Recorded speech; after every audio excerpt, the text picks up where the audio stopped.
share it, I'll enable it. All right. Well, Dale, here we are again. We're ready to start the fifth week of the playoffs. Usually we think about the fifth week of the playoffs, we're thinking about the state championship games, but we have another week on top of this one. So Yeah, exactly. it just, I'll tell you what, though, I've kind of gotten to a point where I don't mind having the 1As or the A's and the double A's consolidated. Because I tell you what, for about 3 or 4 weeks, we've had some really good matchups. I mean, it Yeah, seems like it's increased the quality of the playoffs. and I don't think that the A's. I don't know. I just don't believe there's enough teams, at least in the current alignment. There's enough teams to really subdivide Right.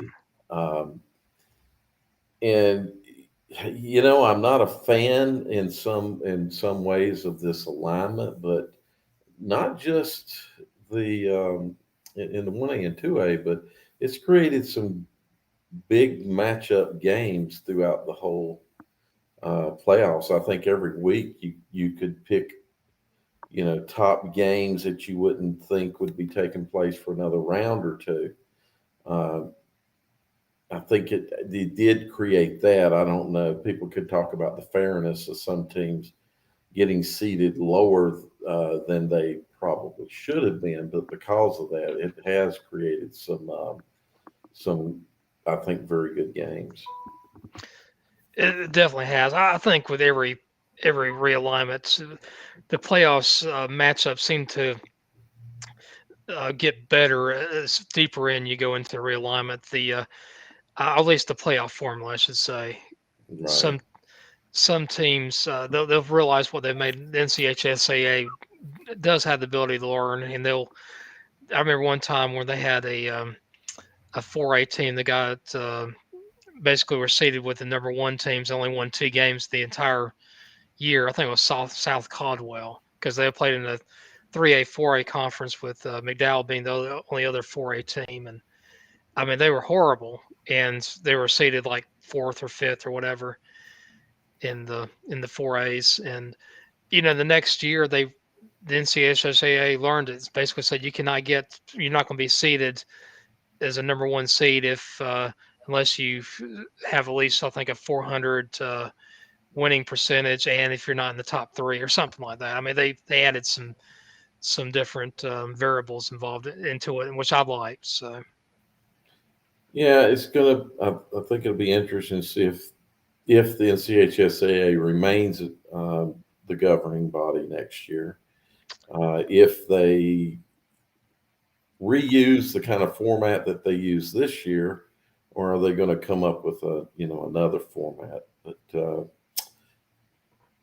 say what we will, we have had some good games. I think they could tweak. They could find some ways to tweak. Quite honestly, though, Jim, I think the best way to tweak it is to go to five classifications or six classifications, but probably five.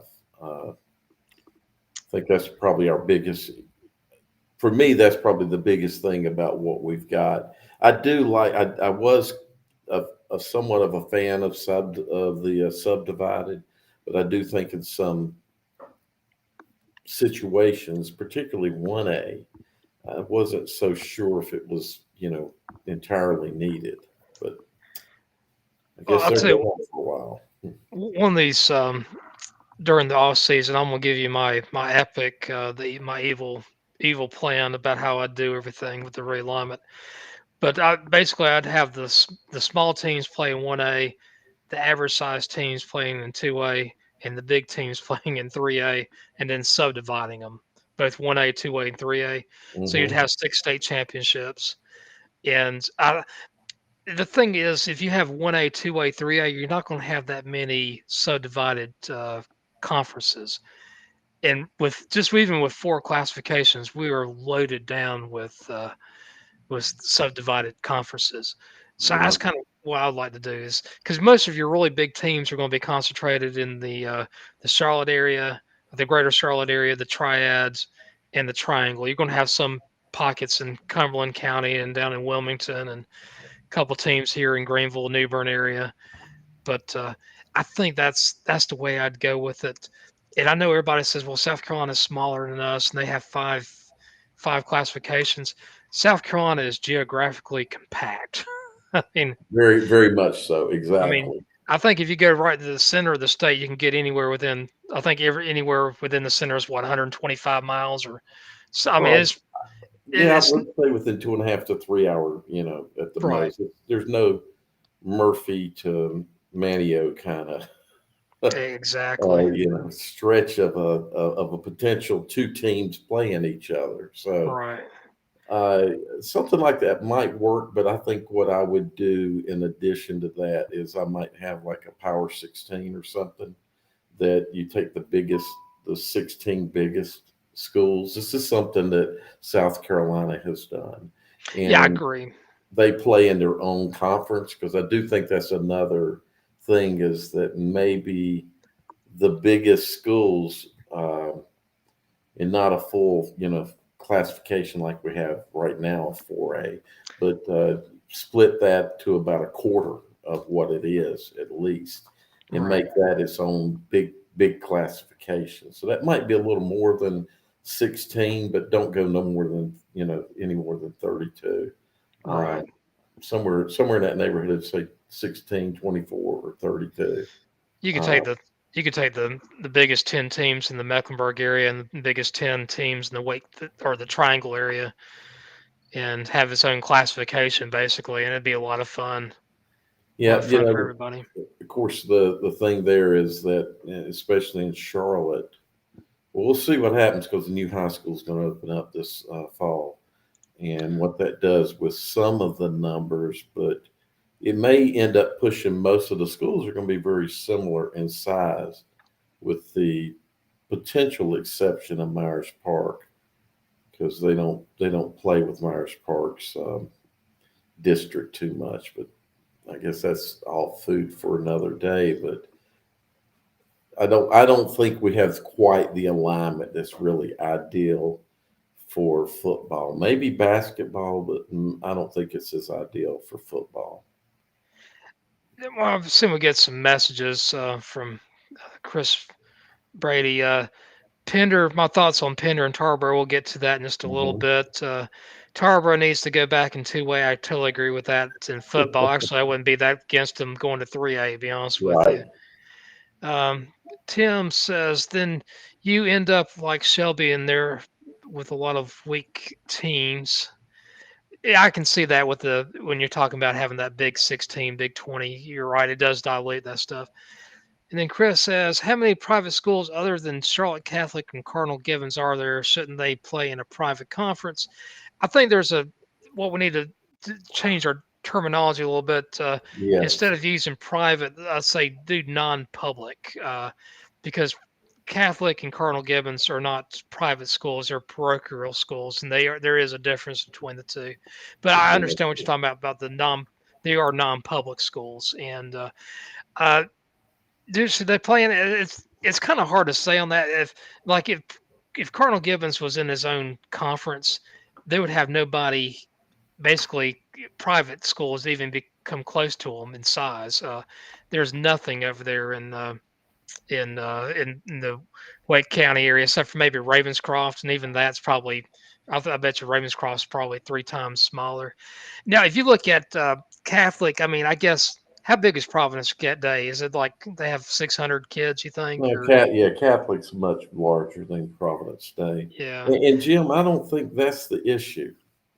Honestly, if a school abides by the regulations set down by the state, what does it matter? I mean, even if Providence Day and Country Day and Charlotte Latin and Charlotte Christian would all abide by the NCHSAA rules, I'd love to have them in the association. But right, they don't want to play by the NCHSAA rules, whereas Cardinal Gibbons and Charlotte Catholic do. So, right, should they be in the um, in the NCISAA is what's being asked, put them in the NCISAA. And I say no because they're willing to abide by our association rules. The other thing that's in favor of keeping the parochial schools is the money. Also, I'm gonna tell you right now, the parochial schools, they do bring fans to the stands. They travel well. I know Charlotte Catholic and Cardinal Gibbons travel really well, and they do pay for a lot of Hmm. expenses. Now, I grew up in the Rocky River Conference back in the '80s. Yep. Charlotte Catholic was a member of the Rocky River Conference, and believe it or not, we used to North Stanley used to kick Catholic's Yep. ass Exactly. in golf. I mean, we played Yeah, golf in against a each country other. club, but Yeah, the country club sports, we beat the hell out of them. And football, their size wasn't any bigger than us, and they kicked our asses. I mean, uh-huh. it's all about the fundamentals and stuff like that. I'm a supporter of the parochial schools. I will say this: this is an additional safeguard, at least for appearances. I don't have a problem with having Catholic and Cardinal Gibbons you know play up a classification. Catholic and Cardinal Gibbons are both 4As. Now the other schools Yep. that are parochial schools are Christ the King, which is a small 1A school, and Bishop McGuinness, which is a kind of an average 1A size school. I don't know if I think I can't remember if Bishop is still 1A or if they gone up to 2A, but I think both Bishop and Christ the King. I have no problems if they were forced to move up to one classification. I think it'd be good for not really football per se, but for the other Hmm. sports. Yeah, I'm okay with that. I think there can be some trade off of the argument that people have is, well, they don't have any real defined districts like the other um, publics do, and there's some argument to that. But I think the thing people don't understand is that the kids that, let's say, are seniors, I'd say 90, my guess would be somewhere around 97% of those kids, maybe more, were with each other at Holy Trinity in middle school. They're So, Catholic also. yeah, exactly. They're Catholic and they Uh, have been together the entire time. It's not like, Catholic is bringing people in, Charlotte Catholic's bringing people in from that would say maybe be going to public schools. No, that's not happening. But still is a bit of a trade off. Having them play upper classifications, not a. I'm not against that at all, and I don't so think they are either. something else that I know what a lot of people are concerned about, of course, is the recruiting aspect. I'm gonna tell you right now, there's more public school. I know several public schools that actively recruit, and I think most people do Yep. also. And I have more issues with that than even with having the parochial schools play up a classification. I think with Hmm. the public schools, a lot of times they hide behind that. That thought that we're not really recruiting, blah blah blah. But it goes back to the days when you had the mill jobs. You had this big old athlete and he wanted to play. And you know what? All of a sudden, mom or dad had a job at the mill, and the kid Hmm. ended up locating in that school. And Exactly. that's the big thing on that. So, tell you what, we got some questions on the football. I'll tell you, let's go ahead and look at the 1As. How about it? Okay, and Chris, we're going to get to the South Point Dudley here real quick, so give us Yeah. time to roll there. So last week, Tarboro beat Northampton 27-8. No surprise there. I thought Tarboro would handle Northampton. Hmm. The surprise, I wouldn't say maybe not really a surprise, but I knew this game was going to be close. I picked Northside to beat Pender, but Pender won 34-28. I do know that Pender has an explosive offense. Can they do anything against Tarboro? I think Tarboro will win this game. It probably the second half Tarboro will pull away. The one thing about Tarboro is you got to go vertical if you're going to beat them. I don't think Pender is going to be able to throw the ball against Tarboro. I'm going to take Tarboro by a couple scores. Yeah, so we do this here, sane or not, Yeah. and I think this game could be, Jim. I kind of agree with you. I think this game could be close. I don't know how long it will be close. I picked Tarboro personally from the get go to win the state, and I'm certainly not backing out on it now. And I think I can. I think you're saying in the fact I can. I'm right with you. I think it could be a two-score game.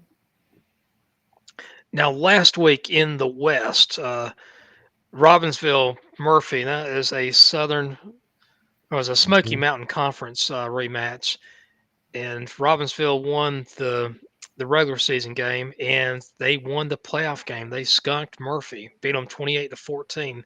Skunk them as in they beat them 2 times in a year, which is impressive. They will get to play Mitchell, and Mitchell really spoiled me. Wow. I, I thought Mount Airy would beat Mitchell, Same and here. Mitchell won 21-14. That's the reason why I love it when I'm wrong, because it means we get more parity in the classifications. We've got four really good teams in the West. I mean, Mitchell, Mount Airy, Robbinsville, Hmm. Murphy. You can also throw in Thomasville. You can throw in Eastern Randolph, North Rowan. I mean, you got some pretty good teams in the 1As in the West. Yeah, But this next week, I am just scratching my head about who's going to win this game. It's kind of like my heart is Mitchell. with Mitchell. My head's going to go with Robbinsville. I'm gonna side with my head in this one. Hmm. But this is a coin flip here. It really depends on who's the healthiest. Both teams are going to run the ball. Both teams have somewhat of a passing game. Both teams play really good defense. For Mitchell to hold Mount Airy to 14 points is just beyond impressive. I don't know if they're going to do it 2 weeks in a row. I'll take Robbinsville, but this game could go really either way. Yeah, I'm like 100% with you because it's after what they did Friday night, the and Mitchell. And who knows what kind of momentum that may roll for them this week, what their week of practice has been like, and what things will look like tomorrow night. And it's kind of one of those things that you like to see them just from a excitement point, since we don't have any horses in the race there, of seeing them do well. I think that's not the logical choice, though. The one that, as you say, the head says that you should pick. Right.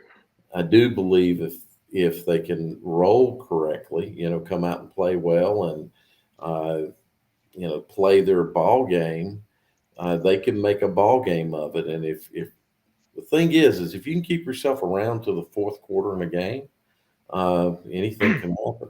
But that's not the logical choice to pick Mitchell. So Right. you're saying I'm with you. It's interesting. Of these four teams, I've seen Tarboro play several times, seen Robbinsville and Mitchell play several times. Pender Hmm. is a team I've never seen play in person. I saw them play on television against Albemarle back 10 years ago for the 1AA state championship, or 11 years ago. Hmm. Albemarle won that game. But interesting thing about that game back, I think it was 2010, that Tom Eanes was the head coach of Pender. And Tom Eanes was also at one time the head coach of Albemarle back in the late 80s, early 90s. So, Hmm. what I do remember on that, let's go to the 2As. Let's see here. This is going to be an interesting game here. Princeton last week, they beat St. Paul's 45-28. I believe I did pick Princeton to win that game.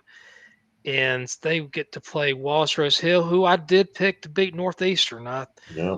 I thought Wallace Rose Hill was going to beat them. This is a game that I'm really excited about the prospects of watching this one. If I was in Johnston County, I probably would jump over to Princeton and see this game. Both teams like to run the ball. Both teams have really explosive offense. It's all about who can shut out the other team's defense. I just honestly, I just can't decide on this, but I am going to go with Wallace Rose Hill. I'm gonna say it's by about 4 points. Yeah. I think this game could go either way, though, but I think Walls Rose Hill is just a little bit better. And I do think the home field advantage for Princeton is not going to be that big because Walls Rose Hill, they do travel really well. I'm going with Walls Rose Hill. How about you, Dale? Yeah, I think you're saying. I think that Wallace Rose Hill is the logical pick here. Um, and I was thinking about this game the other night, and yeah, four, maybe I think a little, maybe a few more points is what if I were given a spread, I'd give probably seven. But yeah, I think you're saying. Now, last week, this was a granddaddy of them all, Shelby versus Ray'sville. These are the two Mhm. most winningest programs in the last 60 years in the state of North Carolina. Shelby prevails. They beat Ray'sville 31-14. So Shelby will be playing East Surrey. East Surrey beat Mhm. Maiden 36-35. I think Maiden had a 28-14 lead sometime early in the third quarter. And, momentum has this weird way. You think one team is taking the momentum. Next thing you know, the other team makes a big play. They capitalize on it. The other teams just can't get over that big mishap. And next thing you know, you lose the game. I'm not going to say that happened to Maiden, but I think East Surrey from what I gathered, East Surrey fans were very happy to walk out with that win against Maiden.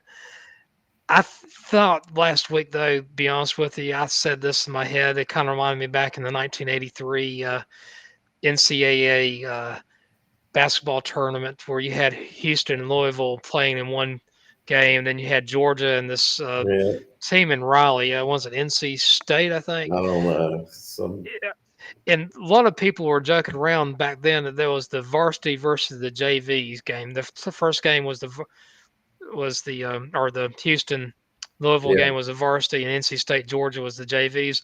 Well, guess what? The JV team ended up winning the national championship.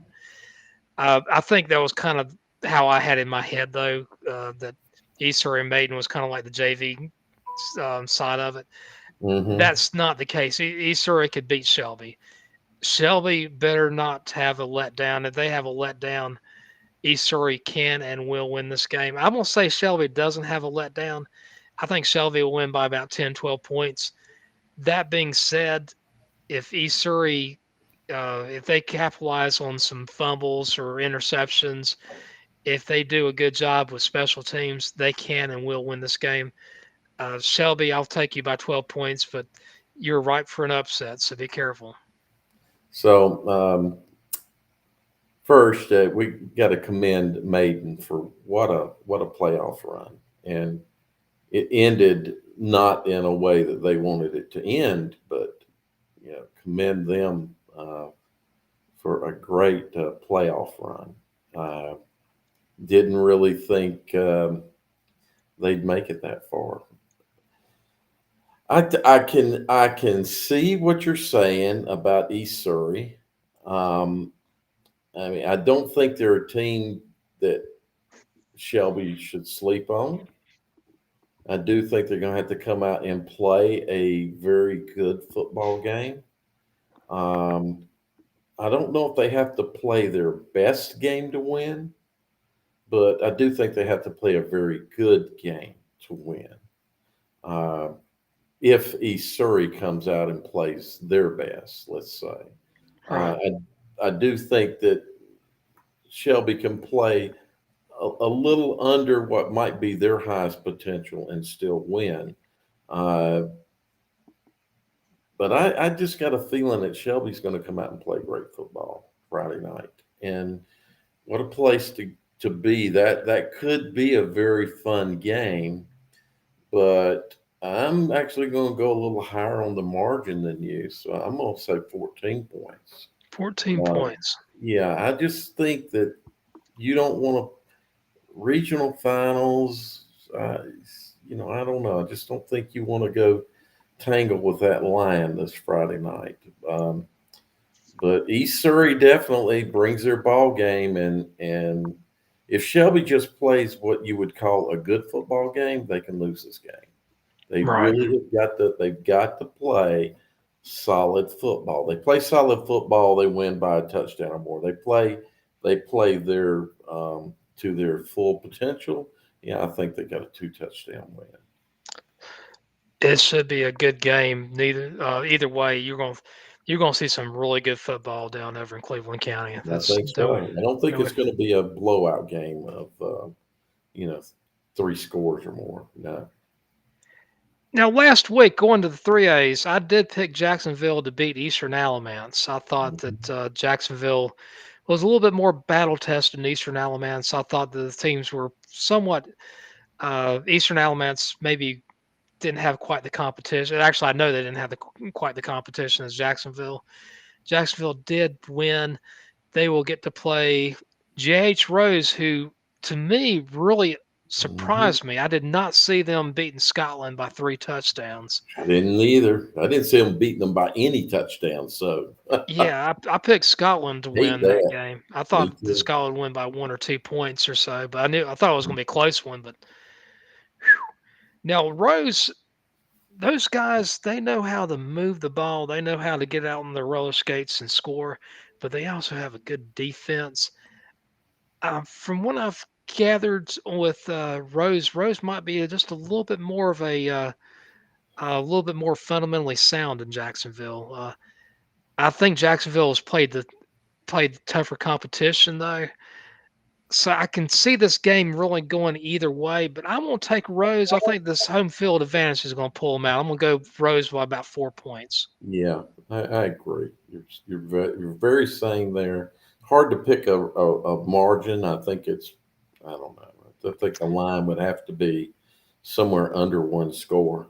Um, so yeah, I think you're right in line.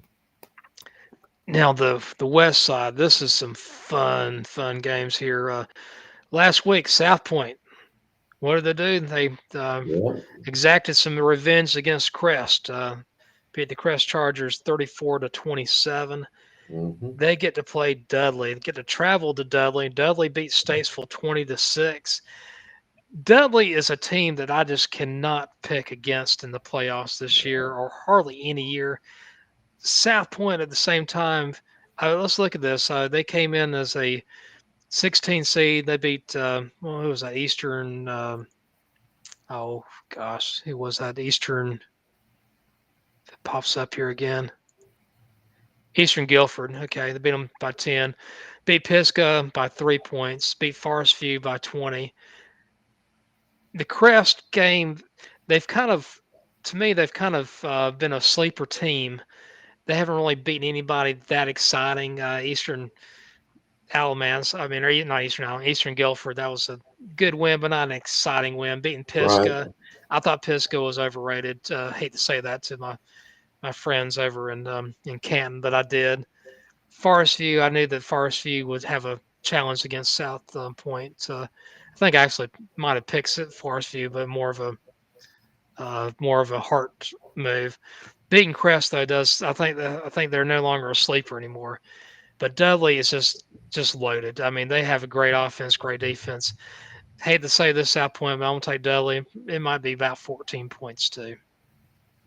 Yeah, I thought that the Forest View win was a good win, and the Crest win was an excellent win. Um, did not pick them to beat Crest, and I think that's huge. This late in the playoffs, especially to win a big game like that against a program like Crest. That's pretty huge. But we knew coming into the playoffs, Dudley was the team to beat, and Dudley, Dudley was head and shoulders. It appeared to be above everybody else. So for South Point to be able to beat Dudley, South Point's going to, this the common thing is South Point's got to come in and play their best football. They Right, can't have turnovers. They're going to have to force some turnovers. They got to hope that Dudley makes mistakes, and then depending on how many, that might just bring the game even. right. Um, it's hard to see. And I'm sorry, South Point fans. It's just hard to see that South Point can win this game. Can they? That old thing about, they put their pants on the same as everyone else does. That's true. And, South Point's got lots of tradition that, yeah, they can bring along with them. And they've played some fairly solid football all season. Uh, that I really do believe that these last 2 weeks, Jim, have been very good wins. I really felt like Forest View was a very good team, and so them beating Forest, I think, was really good. So, Jim, it's hard to. I don't think you're insane at all. So I'm sorry. Uh, Two scores is where you would have to put the line at for this game. And Yeah. as we all know, hey, look, you mentioned my boys, NC State. They certainly weren't. Heck, they weren't picked to go to the Final Four, let alone win. In fact, it was kind of a surprise that they. Made the tournament. Exactly. I hate to say those things. So, hey, South Point can win this thing. Let's see what happens. The cardiac pack. I mean, that was anybody get a chance to watch Survive in Advance on ESPN. This is great. They That was the best season ever. It really that tournament was just amazing. just Exactly. amazing tournament for the state, at least. Now the 4As. I've seen both the teams in they're left in the 4A East. Last week I was at this game, Leesville Road. At halftime, Leesville Road was up 21-14. They Hmm. get a field goal. It's 24-14. And I saw some of the Louisville Road players do this number right here to some of the Roseville players. And I mean, they were just making fun of them, laughing at them. And I'll tell you what, Roseville just opened that proverbial can of whoop butt and Yeah. scored 33 points, uh, unanswered 33 points. Roseville wins 47-24. Um, and when I saw it wasn't the whole team, it was just a few players about it. But I'll tell you right now, as soon as I saw that, is I remember the old song "Don't Tug on Superman's Cape." Yeah. Uh-huh. Rolesville went to the state championship last year. They were a team that you just can't insult like that. You got to respect on that. Yeah. Great coaching, just incredible coaching. The incredible depth. A lot of people don't realize that about Rolesville, but they have a lot of players that suit up every Friday night. Rolesville has probably the best offense I've seen this whole year. It's not no, actually I know that they got the best offense I've seen the whole year. I've seen Joyous Chambers play also. I'll take Rolesville's offense. Their defense is something that's they do allow a lot of teams to score. They do allow a lot of yardage. Their defense is kind of their Achilles heel. That offense though is just something to. It's just hard not to discount that offense. They'll be playing Cardinal Gibbons, who beat Panther Creek 42-14. That game was actually played at noon on Friday. I didn't even realize that. They played early because there was a game at NC State, and as you know, Yeah. Dale, a lot of the best tailgating in the state of North Carolina is in the parking lot of Cardinal Gibbons. So a lot of people don't realize that, but that is a great place to tailgate over there.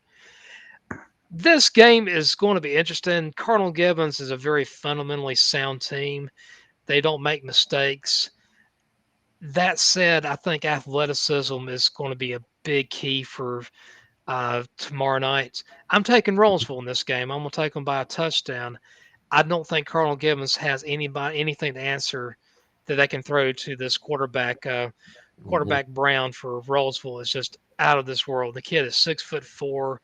I'm gonna say I think they list him as 195. I'm gonna say he's probably 210 or so, but there's not an ounce of fat on this kid.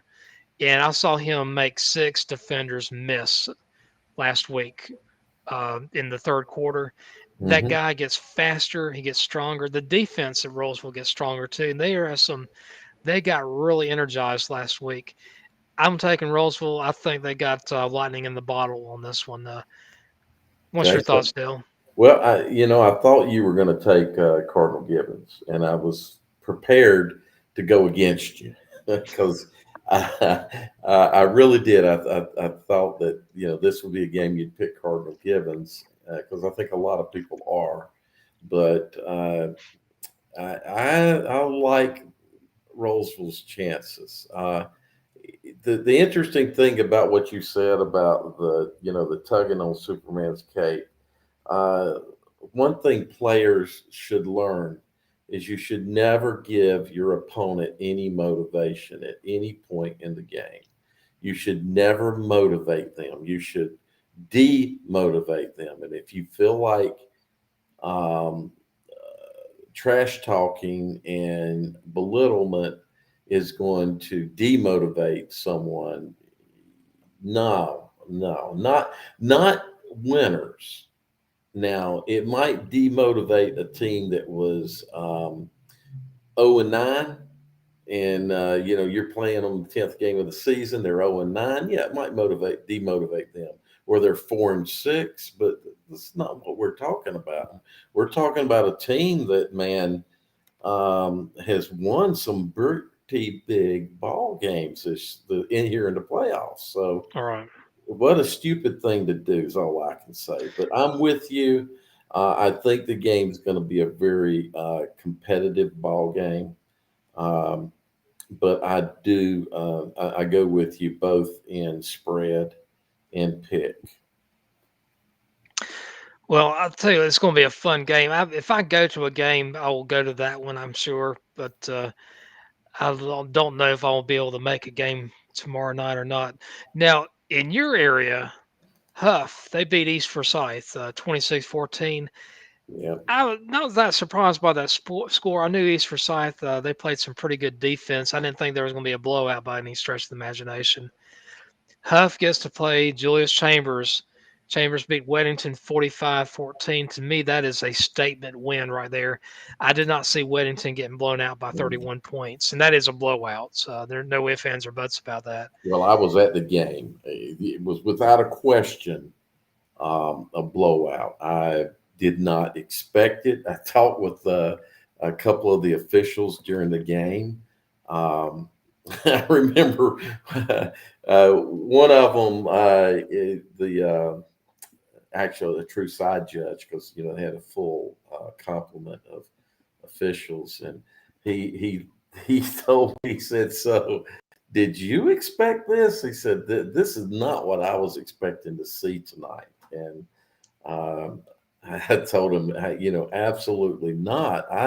I thought this was a game that if Chambers made some mistakes, Weddington might, be able to belly up and push them and could potentially find a way to win. But I'm gonna tell you, it was just no. Chambers was. I don't know how to say it. I've seen two statements from both of these teams this year. I saw the Huff South Met game where I saw a very focused Huff team play. Um, Jim, I've wondered about them since that game, and I'm like you. I can see with East Forsyth that that's not a pushover team. I did. I don't know. I think the one thing that's been concerning about Huff is in that game and in other games since that South Met game, they've had a little bit of struggle in the first half, especially in the first quarter. So anyway, I did mean to cut you off there. The Chambers Weddington game was huge, and it was. I hate it. It was a blowout. It just was. It was non-competitive, as competitive as Weddington kids tried to be. It was non-competitive. That's a statement. That was a huge statement.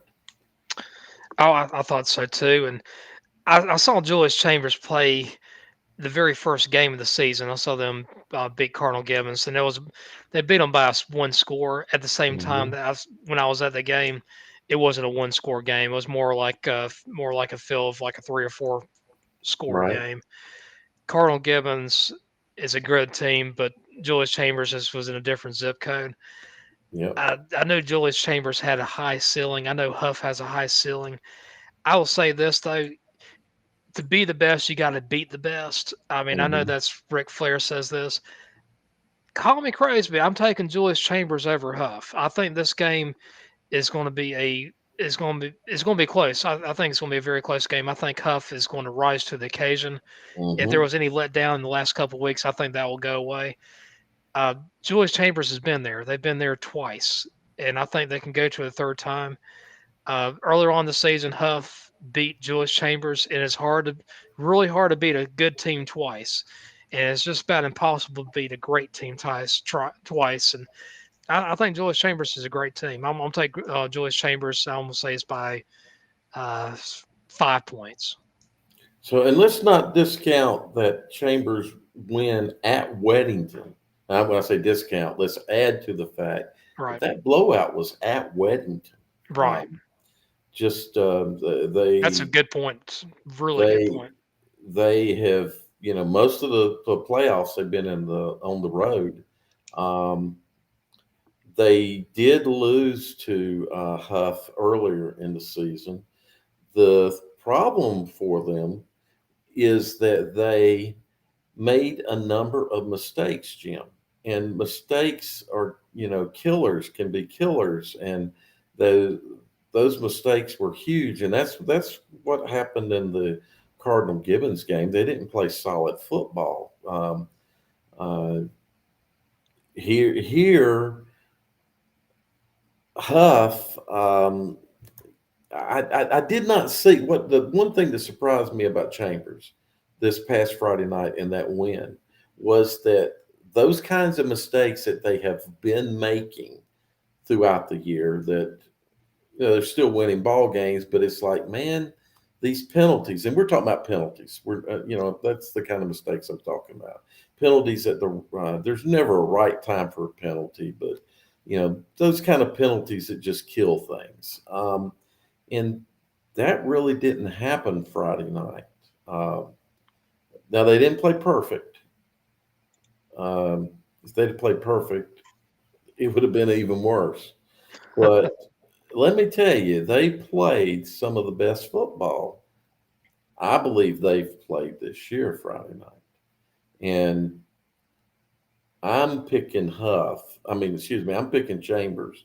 And so I don't think you're saying, um, oh man, I think the game's going to be highly competitive, but I could even see this game stretching to 10 points, somewhere in that 10-point range, Jim.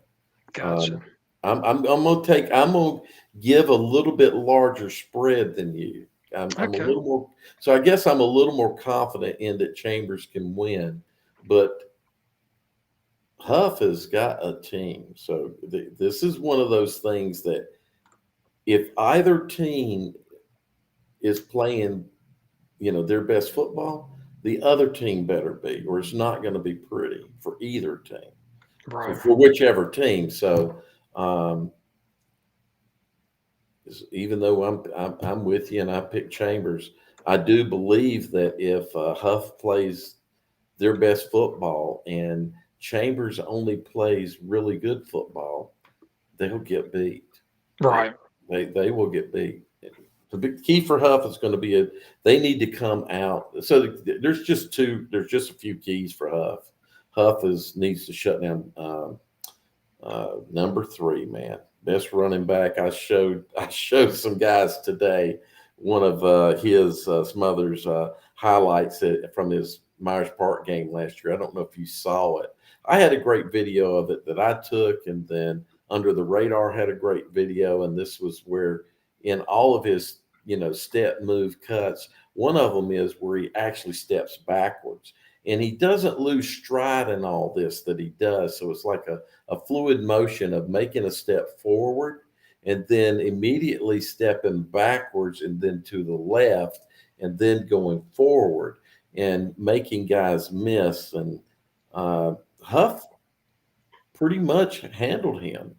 And Huff in the playoffs has done a good job of handling running backs. They've got a very good defense. Oh yeah. So if they can hold Smothers down, if Smothers has a 200-yard night, they win. Well, 150, 200 yards, they win. But Huff's going to have to shut him down, hold him under 75, let's say. So when it gets around 100, 125, I could see a tight ball game. I'm hopeful that I'm able to go to this game. I'm gonna say that I'm in Macon, Georgia right now, and I hope I can get back in time. That's the game I want to go to. That should be a fun game to go to. So we're going to kind of change pass a little bit here. Looking at the state championship games for next weekend, the very first game is on Friday at 7 o'clock. It's at Keenan Stadium. It's going to be the 3A championship. Hmm. And right now, we picked all 8 games this week. We picked the same winners. We picked Rose to win, and we picked Dudley to win. Rose versus Dudley. I'm gonna say Dudley is the first team to win the state championship next week. I'm taking Dudley over Rose. How about you? There's no question. Dudley was my pick when we went in to win the state, and nothing has changed to make me think that they can't win it all. Exactly right. I think Dudley's just a team on the mission. Now the next game is at noon at Keenan Stadium, the Hmm. 1A state championship, and this is the interesting one here. We both picked Robbinsville and we both picked Tarboro. I'm pretty Hmm. sure Tarboro's going to win that game. Robbinsville versus Mitchell. I don't think it matters who wins that game, to be honest with you. And I'm sorry to say that to the teams in the West. Yeah. Tarboro's just that darn good. I'm going to take Tarboro to win. I think they're good by a couple scores. Either one of those teams. And so Tarboro was my pick coming into the first round of the playoffs. Nothing that they have done has changed that. I am highly impressed with what Mitchell has done. So it would be cool to see them to get an opportunity, but like you say, I don't think it matters who wins that ball game. That's Tarboro's championship. Pretty much so.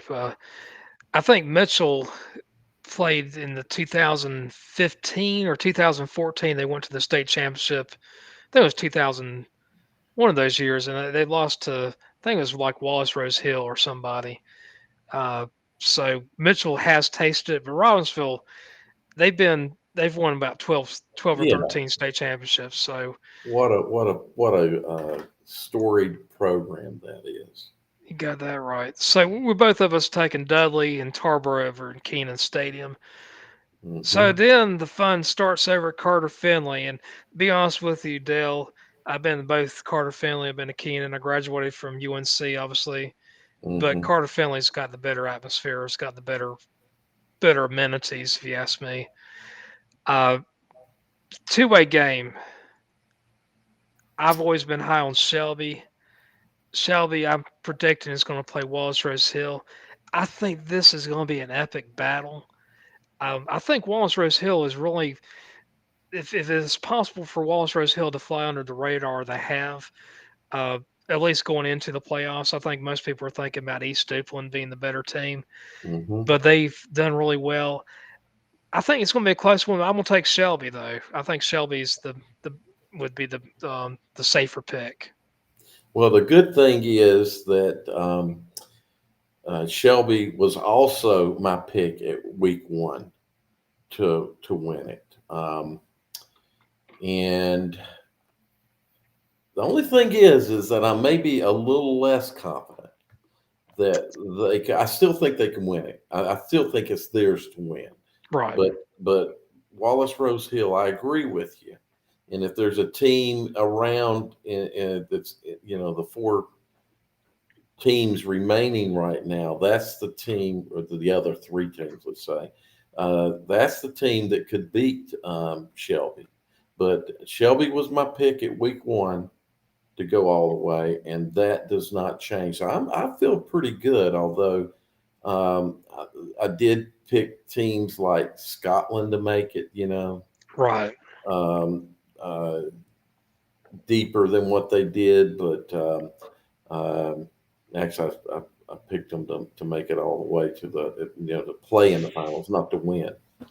But yeah, I'm with you, Shelby. I think this is another Shelby win. But of the games so far, this one's the one I'm the least confident on Right. The for same sure. here. Exactly the same here. I feel the same way. So let's go to the 4As. This one, Roseville is my pick, our pick out of the East, and they would be playing Chambers out of the West. This is it's hard not to be biased, and that's the one thing you always have to break down is I like Roseville a whole lot. I like Chambers a whole lot. I like both Uh-huh. of their coaching staffs. I like their players. And Dale, I'm gonna tell you a real quick story about before I tell you my pick on this. Hmm. I wanted this guy. His name's Javante. He plays for Rolesville. I invited him to join us at Carolina Varsity next year, and let me explain why. I saw him in I think the Okay. very, or maybe the second series in the second half against Millbrook. He goes in there and he gets hurt. Everybody thought it was a high ankle sprain. He was in a lot of pain too, and he was down for the count, but he got up and he did not leave that field. He wanted to make sure his fans, his friends, were supported, his colleagues, his teams, and he's like, these guys are my Team blood play. here, and these are my guys that he showed a lot of character on that. Well, Yep. found out he didn't have a high ankle sprain. He had broken his tibia, Oh my gosh. and he was out there. He had surgery. I think it's going to earlier on this week, about 10 days after breaking. I think it was a tibia he broke, and tibia or fibia, Doesn't matter. it doesn't matter. But he had a broken Wow. leg, Wow. and he I talked to walked up to Martin Samick, the head football coach at Roseville. I said, "I'll tell you what, you're number 40. What's this guy's name?" He said, "It's Javante." I said, "I'll tell you what, he is a man. He was in pain, and he talked to this 50-year-old guy, and he asked some good questions, and he talked to me, and we talked about his future and all this other stuff, and he said he didn't know exactly what he wanted to do next year. I said, I'll tell you what, if he doesn't have any plans, sure proof plans on Friday nights next year, I want him to join my team. Anybody who's that tough that wants to support Yeah. his teammates, he needs to be on my team." And Martin looked up at me. He said, "Jim, I'll vouch for him. He is a winner." So I went up to him, talked to him. He said, "Yeah, I'll keep that in mind. I appreciate that." Awesome. Um, so my heart is really torn because I love both of these programs, Roseville and Right. Chambers. I am going to take Chambers, though. I think my head is uh, just a little bit more on their side there. I Hmm. see the power of threes. Mauer Creek wins 3 state championships. Before that, Butler won 3 out of 4. Mauer Creek won 3 in a row. Wake Forest won 3 in a row. This would be Julius Chambers' third year in a row. Hmm. I'm taking Julius Chambers. That's the stupidest logic ever, but I'm going with No. it right now. So I picked Chambers to win against Huff.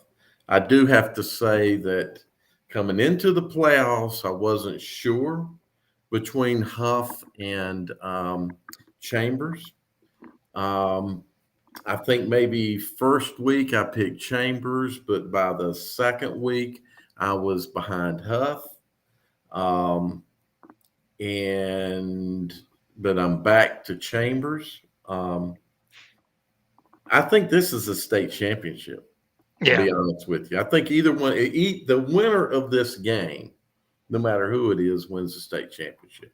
I agree. Um, I hate to say that, no disrespect to Roseville. I'm really impressed with, or Cardinal Gibbons, should they happen to make it. I'm really impressed with Roseville, especially.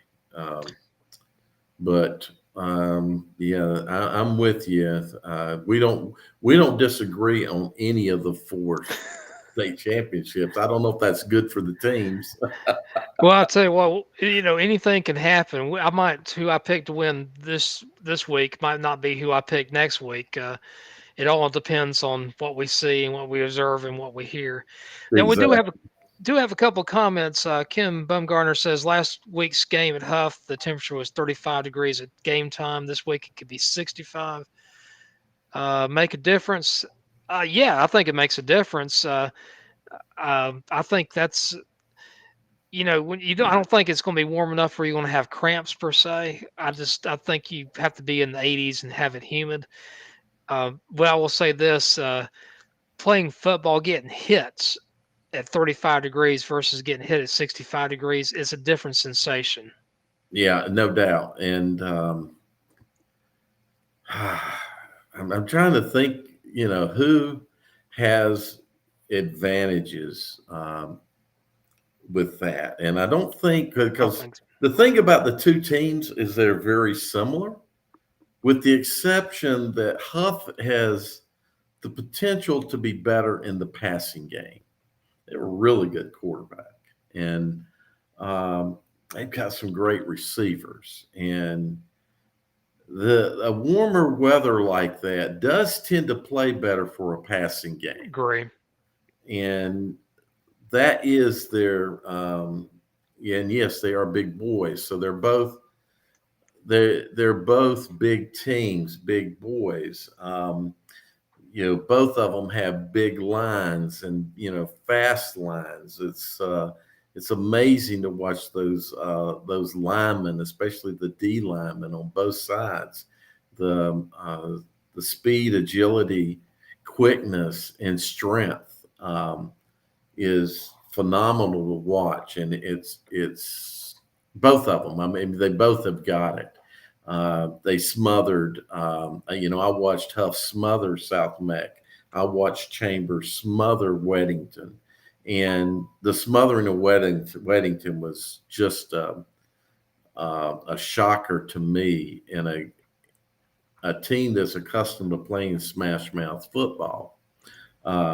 But having the speed to go with the size. So there could be some advantages for Huff, maybe. But then again, maybe a back run's better when he's a little looser too. 65 is not so bad that you're sweating to death. It's not like, late August. And Yeah. who knows? I mean, maybe I have to feel that maybe backs can run a little bit better. You've got your muscles, maybe that's a good, the most ideal temperature not playing for, I think, humans is around 72 degrees. So you want to be cooled down a little bit for playing ball. So I don't know. You're probably 50s is a not more 50. ideal temperature for football, but yeah, that's I going to used to when I used to run distance. The perfect temperature for running distance for me was around 47, 48 degrees. yeah, exactly. You want something But that's going to cool you down enough. now, the one thing that I know Kim mentioned the temperature. What I remember about last week was the winds. At least in the Triangle area, anybody Hmm. that saw the Carolina State game, they know exactly what I'm talking about. The wind was fierce. It Right. was not only cold, it was windy. And you throw 35 degrees without Hmm. wind is one thing. 35 degrees with a lot of wind, it's a lot colder. And The it wind that we had wasn't bad. From what I recall, I don't recall it being real windy. There was maybe a little breeze at times, but it wasn't anything uncomfortable. One thing, real quickly, I see there, Chris asking who did we pick? We both picked Shelby, but we think right. it's. Um, I think we both agree that if Shelby plays their ball game, they're going to win comfort. It will be a comfortable win. It will not be a uh, and Yeah, Shelby just can't have a letdown. That's the big thing. And after playing a team like Raceville, you can have a letdown. yeah, Shelby's so well coached. I don't think they're going to have a letdown, but even really well coached teams have letdowns. So just have to be cognizant of that. exactly. I see Ken saying Huff is a great tandem. Resting will be important. They both have depth. Both teams have depth. Um, there's no huge advantage for either team in that area. I don't think. Um, Huff has the best quarterback. They have the better quarterback, and they have one of the better quarterbacks in the state. Chambers has got the best running back, and they got one of the best running backs in the nation. Right. Kid just got another offer for Ohio State this week. The Um, Ohio State. the Ohio State, exactly. Um, just he's. I tell you what, Jim, he is ranking up to be one of the best running backs I've seen in high school. I think from an athletic, ability to make a cut off of a step and not lose speed, and just the ability to make some of these cuts that he makes. I've not seen a package totally like this. Um, I don't know if he'd be able to do it if he was a little heavier, a little bigger, but that would maybe be his only knock would be the physical size of him. Um, he says, "I agree that Chambers and Huff is your state championship game." Yeah, Gary, it's unfortunate, but in 4A, that's what we see so much is that the Charlotte teams um, a lot of times end up playing a regional final, um, and they're the better two teams. Wake Forest kind of busted that for several years, and I was glad to see it. Yeah, me too. The 4A strength had gone so much to the west, Yeah, and the thing about it is the 3A strength, the 2A strength, and the 1A strength pretty much gone to the west except for Tarboro. except I mean, I for think Tarboro's the only one that's won the state championship from the east in the last 2 years. Uh, mhm, I mean, I hate to say this, but high school football is a lot better in the western part of the state. yeah, It's just a fact. I don't think I think Tarboro will win the 1As. I think Dudley is going to win the 3As. Dudley, I don't really consider them to be west. They're pretty much central, but they play in the west. yeah. 2As Shelby, I think is the best, but again, Shelby, they they could lose against Walls Rose Hill. I mean, They that's could, they could, so yeah, we might have a two or 3-1 split, but I think each side is at least going to win one game. I think more chance than not, the West will win 3 state championships. I do like to see more parity though within the ranks. Like if you go to the mhm, 4As right now in the West, you might have probably 6 or 7 teams in any given year could win the state championship. I don't think that's the same in the East. I think it's more like 3 or 4. I think that's the case with all the classifications. I just think the Western side has got right. more depth. So I see the question asking about, we all agree Nick Maddox is a great ball player. And being a state fan, I really like T.A. McClendon. But T.A. is a great back, but, T.A.'s was a man running amongst boys in 1A. Right. And so he was a guy that would be starting at any squad anywhere, playing in 1A ball. So um, I, I just I've not seen this athlete. And TA was a bigger body guy than Smothers is. Um, as I say, that would be his only knock would be his physical size. Um, his speed, his vision. Oh my gosh! I mean, he sees this stuff, and then to be you got to see, and I'll tag the tweet. I'll get the video back and tag it. That step forward, step back, step to the side. I mean, he'd already made a cut prior to the step forward back, but that whole thing, um, when you see it, you're like, how did he do that? Uh, the number of backs that could make that move is very limited, especially in high school. Um, so yeah, you agree. Maddox and McClendon were great backs, right?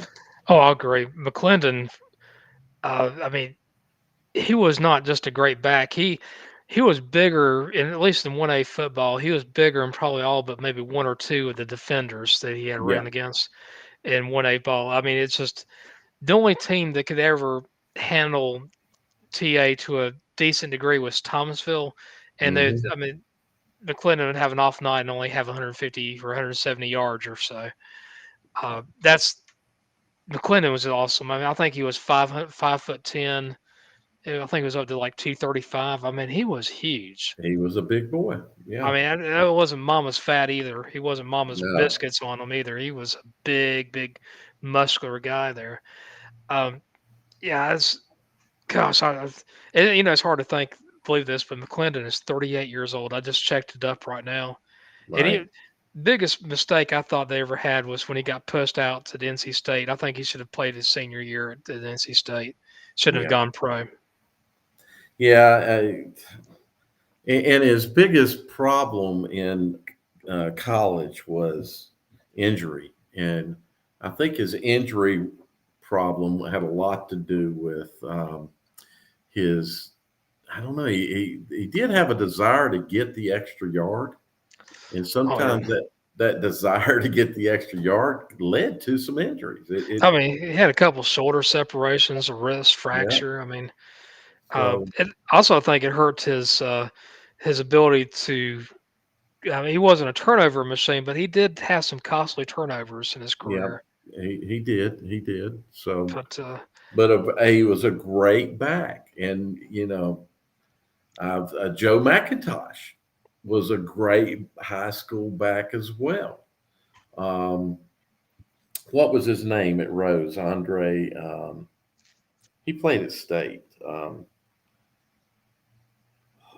What was his name? Why can't I'm drawing a blank?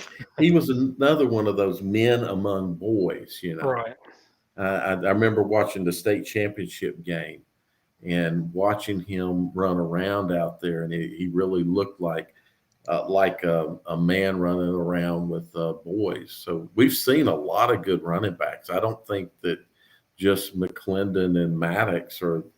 There's been a lot of phenomenal running backs, but he was the running back for Carolina last year. That was not 2021, but 2020. Williams. What was his first name? Was it Devontae or Javante or? Devontae wasn't it? But I think it yeah, was. He went to Wallace Rose Hill.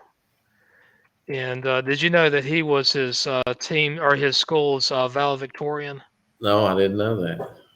And he scored a touchdown for the Denver Broncos this last week. Oh wow, wow, Let me find his.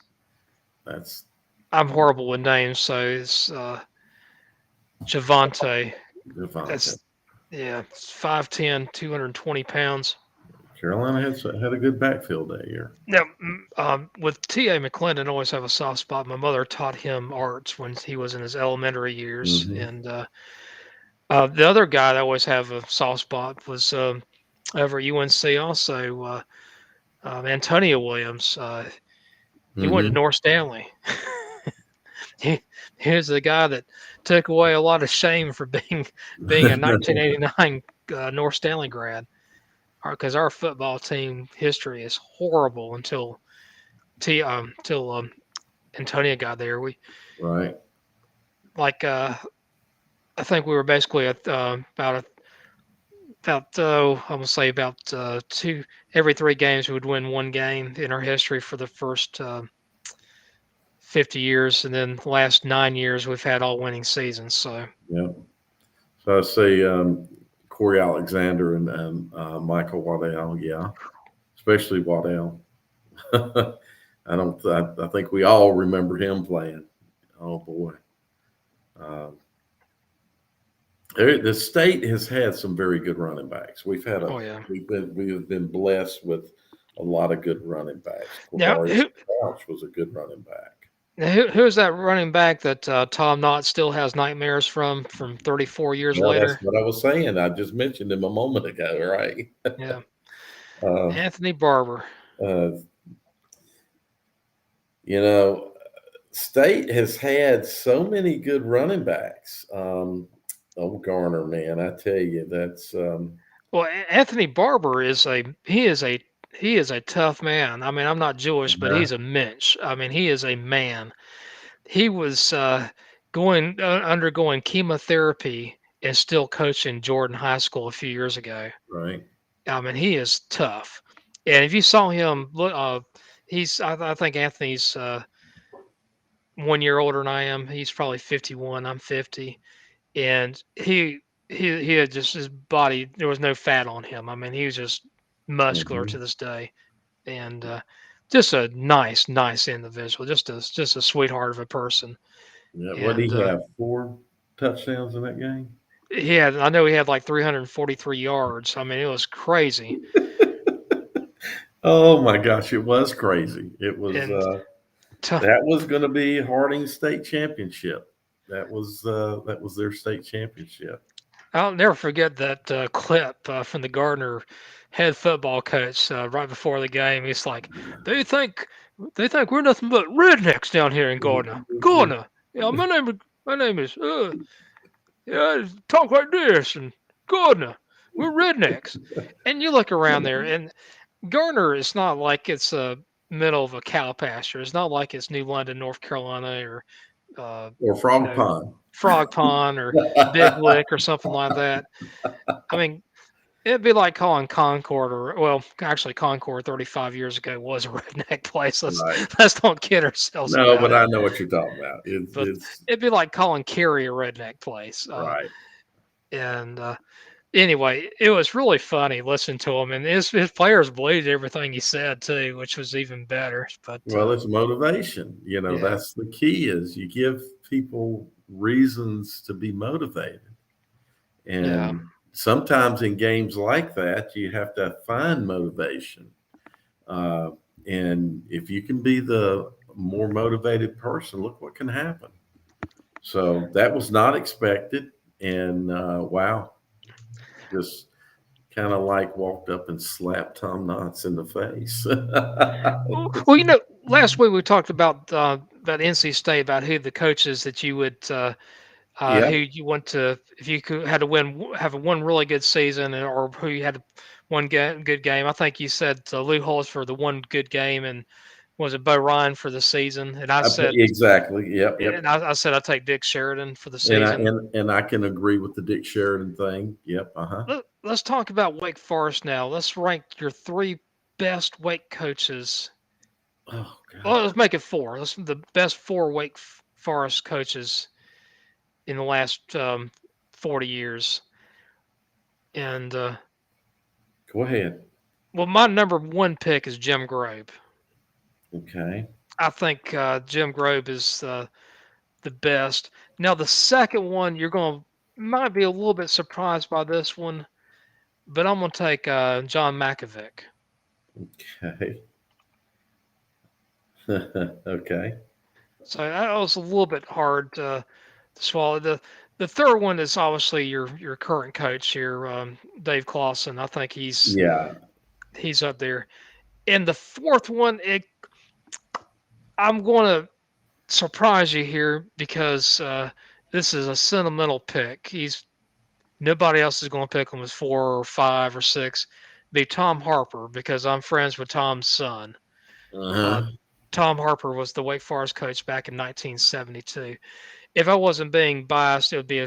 be Wasn't between he? Al Groh and Bill Dooley. See, I like Dooley. And wasn't Harper the coach? Was he the coach when Gail Sayers was there? he The was Bill Sears. Gil Sayers. It was I think it was Bill Tate or no Gil Sayers or you're talking about Piccolo. Yeah, Piccolo. I'm sorry. Yeah, I'm sorry. Oh, Bill Tate was the coach Yeah, then. yeah, Piccolo. I'm sorry. Gail Sears was his buddy. You know, I'm Gil sorry. Sayers just died recently. Did you know that? No, I didn't know that. Yeah, Um, he just died recently. Now, okay, let's talk. Let's get real here. Best five football movies. best five football movies. Yeah, I mean Brian's Song is my first one. I mean, I love Brian's Yeah, Song. I like Brian's song. Brian's song's a different kind of a movie, though, Yeah, than like say a Rudy, right. which I like. And Rudy's number two for me. Yeah, so those two are probably my two top picks. Um, Rudy might be number one. I don't know. That's a great movie. I agree. I like the Water Boy. If you Oh, want to that's a laugh, great. the Water Boy is a okay. Yeah, so definitely Water Boy because Well, you know what it Henry made me. Winkler is a good actor. That movie made me laugh. So Yeah, um, I'll throw Waterboy up there, the number I, three. I, I Remember can the Titans, number four. I can accept. Remember the Titans too. Yeah, Although the Remember the Titans, it wasn't really. It the was longest yard. it was very loosely based on the truth and facts. You know that when it Mhm. comes to they didn't win the state championship after the player got it. I mean, a lot of that was just kind of thrown together. It was like a mixture of about three or four seasons all in one. I did like the longest yard. Oh yes, The the first first longest one. yard. Yeah. Yeah, the second one wasn't bad either, but Yeah, I really like the first one. I'm not sure how much of a it's a football movie, whether we want to prison or not. It's a football movie. right. Um, so yeah, it's We Are Marshall's a good one too. Yeah, How about North Dallas 40? You remember that movie? I do. I do. Yeah, yeah. That was No, probably the wasn't that most Nick Nolte?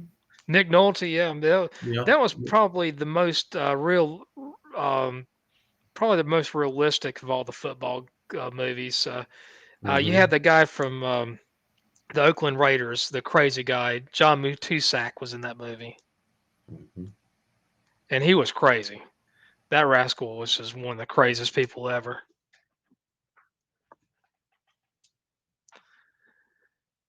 So anyway, Dale, I know you got to be tired. I know I am. You there, Dale? Dale, I think you're frozen.